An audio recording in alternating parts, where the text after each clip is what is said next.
Good morning, and thanks to everybody for coming today, and thanks to Representative Lesh for the work he's done on this. You know, he called me just a day after the election, or 2 days after the election, and said, listen, I got an issue I want to talk to you about.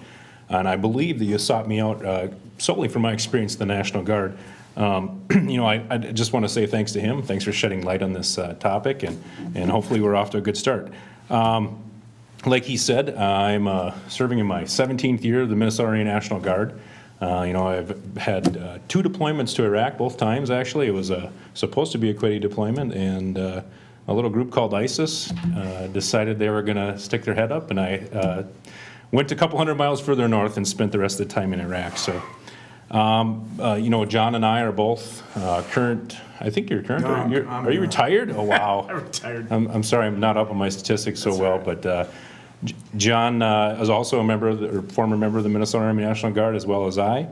You know, I'm very proud of my service. The years I spent in the military, the proud service the military, you know, gives me and some of my fellow service members. You know, the military is many things. It's a proud brother and sisterhood of service members. They're the consummate professionals that provide the service for our great nation. You know, I love serving them. I'm going to try to go past my 20 years and put as much time as I can. You know, the organization, the Minnesota Army National Guard, comes together from ordinary, everyday citizens that have signed on the dotted line. They've given their rights up somewhat to serve us and to protect us. In all that, during the deployments, they don't expect much in return. They don't expect much in pay.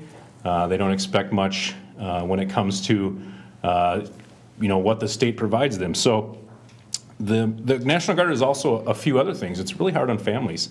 The time I spend either National Guard drill weekends.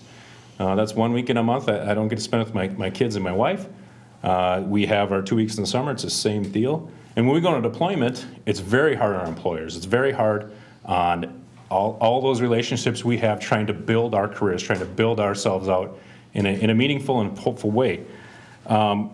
It's, you know, the one thing that I don't think John touched on, but the recruiting and retention when it comes to Minnesota Army National Guard has always been somewhat of an issue.